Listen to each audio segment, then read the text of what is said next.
முதலில் எழுத்தெல்லாம் ஆதி பகவன் முகச்சே உலகு. எந்த ஒரு கதாபாத்திரத்திற்கும் கச்சிதமாக பொருந்தும் நடிகையான சமந்தா சொந்த வாழ்க்கையில் ஏராளமான போராட்டங்களை சந்தித்திருக்கிறார். நீண்ட கால காதலுக்கு பின் நாக சைதன்யாவை திருமணம் செய்து கருத்து வேறுபாட்டால் விரைவில் விவாகரத்தும் பெற்றார். மயோடிஸ் நோயினால் பாதிக்கப்பட்ட இவர் தற்போது பூடான் சென்று ஆயுர்வேத மருத்துவத்தை மேற்கொண்டு வருகிறார்.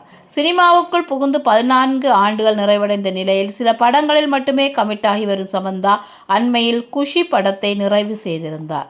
சினிமாவை தாண்டி பல துறைகளிலும் கால் பதித்த சமந்தா அவர்கள் சமூக சேவையிலும் தான் சளைத்தவர் அல்ல என்பதை அடிக்கடி நிரூபித்து வருகிறார். பல வகையிலும் நோயினால் பாதிக்கப்பட்ட குழந்தைகள் மற்றும் பெண்களுக்கு ஆதரவு கரம் நீட்டி வருகிறார். நாக சைதன்யாவுடன் சேர்ந்து வாழ்வது அல்லது மறுமணம் செய்வது என்ற உறவினர்களின் கேள்விக்கு மறுப்பு சொன்னதுடன் மறுமணம் செய்ய போவதில்லை என பகிரங்கமாக அறிவித்தார் சமந்தா. இவர் வாழ்க்கை மற்ற நடிகைகளுக்கு பெரும் பாடமாக இருந்து வருகிறது.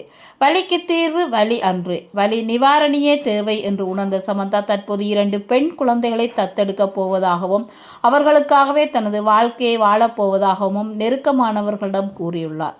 சமந்தாவின் வலிக்கு நிவாரணம் கிடைக்கட்டும். மீண்டும் ஒரு புதிய தகவலுடன் உங்களை சந்திக்கிறேன். இந்த வீடியோ உங்களுக்கு பிடிச்சிருந்தா லைக் பண்ணுங்க, கமெண்ட் பண்ணுங்க, ஷேர் பண்ணுங்க. மறக்காம அந்த பெல் ஐக்கனை கிளிக் பண்ணுங்க. பாய் ஃப்ரெண்ட், தேங்க்யூ.